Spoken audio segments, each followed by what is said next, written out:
તમે કોઈ દિવસ મફિન હાંડવો કે હાંડવો મફિન તમે જે કહો એ ખાધું છે કોઈ દિવસ? તો આજે યસ બનવાના હતા મફિન હાંડવો.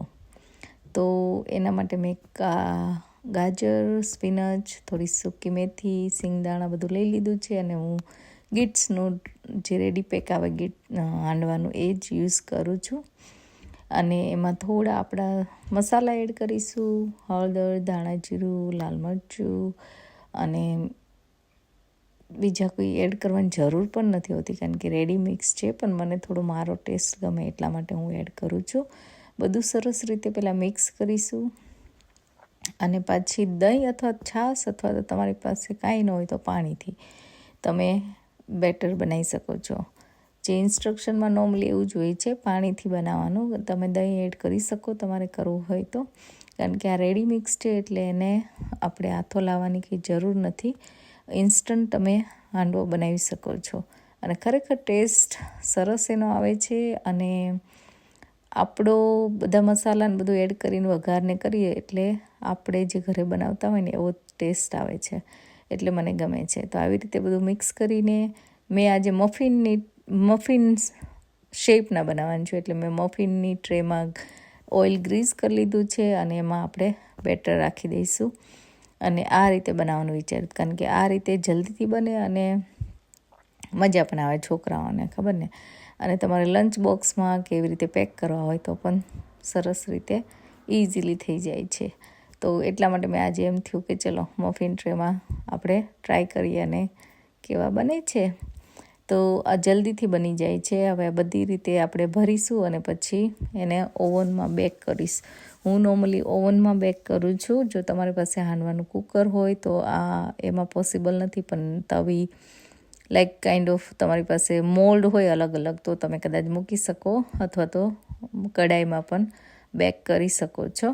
તો હાંડવો આ રીતે મેં બનાવ્યા છે આજે મફિન. હવે એને બેક કરવા મેં મૂકી દીધા છે 30 to 40 મિનિટ્સ 180 ડિગ્રી લાગશે. ધીમેથી આપણે કૂક કરવાના છે કે અંદરથી સરસ થઈ જાય. જો બધા જ મફિન મસ્ત બહારથી બ્રાઉન છે, અંદરથી એકદમ સોફ્ટ છે. તો આ રીતે મફિન એકદમ મસ્ત રેડી થઈ જાય છે. તો તમે ટ્રાય કરજો અને મને જણાવજો કે તમે આવા મફિન બનાવ્યા છે કે નહીં, અને કમેન્ટ કરજો. તો અને ના બનાવ્યો હોય તો નેક્સ્ટ ટાઈમ બનાવીને ટ્રાય કરજો, ખરેખર સરસ બને છે.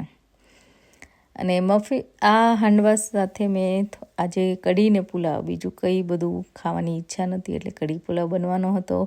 કઢી મેં પહેલાં પણ રેસીપી એકદમ ડિટેલ શેર કરેલી જ છે તમારા બધા સાથે, તો તમે બીજા મારા વિડીયો જોઈ શકો છો. અહીંયા જો તમને ખબર ના પડે બરાબર તો બેટર જે આપણે છાશ ને દહીંનું બનાવીએ ચણાના લોટ સાથે, અને બેઝિકલી વઘાર માટે હું ઘી અને તેલ બે મિક્સ વાપરું છું અને વઘાર કરું છું. તો આવી રીતે વઘાર કરવાથી કઢીનો ટેસ્ટ એકદમ સરસ આવે છે. તો એટલા માટે તમે જો બે મિક્સ કરો, અથવા ઘણા બધા ઘીમાં પણ વઘાર કરતા હોય છે અથવા ઘણા તેલમાં પણ કરે, જો બે મિક્સ કરો તો સરસ ટેસ્ટ આવે છે. વઘારમાં હું જીરું, રાઈ, મેથી દાણા અથવા મેથીનો મસાલો પણ એડ કરતી હોઉં છું, એટલે તમારી ચોઈસ પ્રમાણે તમે યુઝ કરી શકો છો. હિંગ આપણે એડ કરીશું. હિંગ ઇઝ મસ્ટ ઇન કઢી, તો એનો ટેસ્ટ સરસ આવે છે. થોડાક ડ્રાય મસાલા લાઈક તજ, તમાલપત્ર પણ તમે યુઝ કરી શકો, મેં નથી યુઝ કર્યું. બાદિયા અને કરી પત્તા, ગ્રીન ચીલી બધું એડ કરી દીધું છે. અને હવે જે આપણે દહીંનું મિક્સચર જે બનાવ્યું હતું, છાશ અથવા દહીંનું, એમાં એડ કરીશું. અને તમારી થિકનેસ કેટલી જોઈએ છે એ પ્રમાણે તમારે પાણી એડ કરવાનું છે અને કઢીને એકદમ મસ્ત ઉકળવા દેવાની છે. ઇનિશિયલી જ્યારે તમે કઢીનો વઘાર કરો ત્યારે હલાવતા રહેવાનું, એટલે ફાટી ન જાય. અને ગળચટ્ટી કઢી બને ગુજરાતીની, એટલે ગોળ મેં એડ કરી દીધો છે. તો ઉકળ્યા પછી જો કઢી મસ્ત તૈયાર થઈ ગઈ છે. કોથમીર મેં એડ કરી દીધી છે અને બસ ગરમ ગરમ કઢી પીવાની કેવી મજા આવે. તમને ભાવે છે કે નહીં કઢી એ પણ મને કમેન્ટ કરજો. તો હું આ રીતે બનાવું છું અને તમે કઈ રીતે બનાવો છો? યસ, ઘણા બધા વ્હાઈટ કઢી પણ બનાવતા હોય છે. તો હવે પુલાવ બનવાનો તો ફટાફટ બનતો પુલાવ છે. એના માટે મેં તેલ લીધું છે, એમાં જીરું એડ કરીશ. જીરાથી જ આપણે વઘાર કરીશું પુલાવ બનાવીએ ત્યારે. થોડી હિંગ એડ કરીશું અને બધા વેજીટેબલ્સ તમારી ચોઈસ પ્રમાણે મેં લીધા છે. પટેટો, ઓનિયન પહેલાં અને બધા મિક્સ વેજીસ પણ હું એડ કરીશ. વટાણા છે, ગાજર છે, કેપ્સિકમ છે, કોઈ પણ વેજીટેબલ્સ તમારી પાસે અવેલેબલ હોય તમે યુઝ કરી શકો છો. અને આ નોર્મલી અહીંયા ફ્રોઝન વેજીટેબલ્સનો પેક આવે છે એ મેં યુઝ કરું છું અને એ મેં એડ કરી દીધા છે.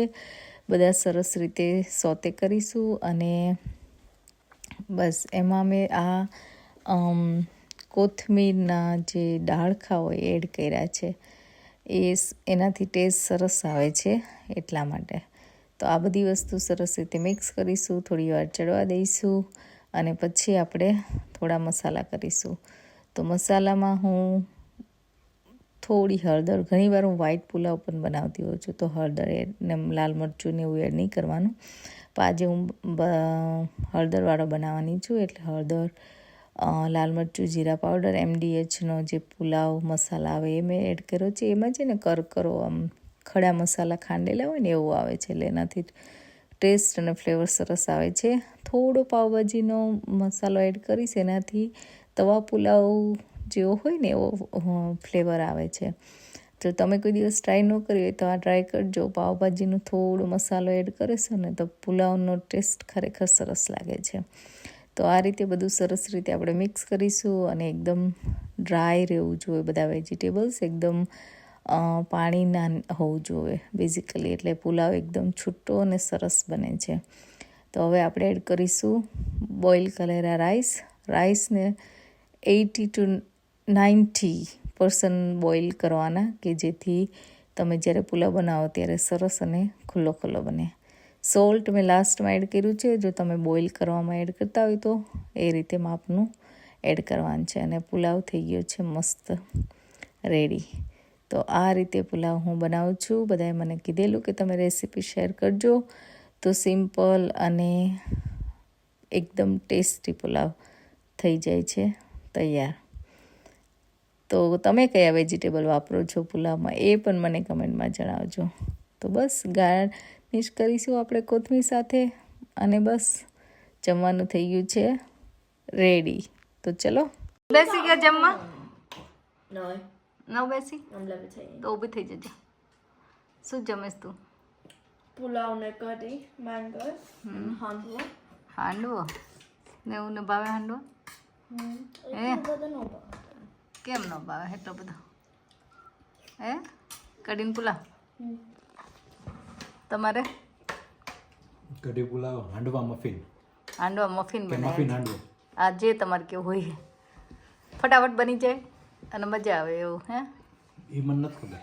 મને ગમે ને. જો કેવું સરસ દેખાય. દેખાઈને મજા ન આવે મસ્ત ન તો પછી. તો ચલો બધા જમવા.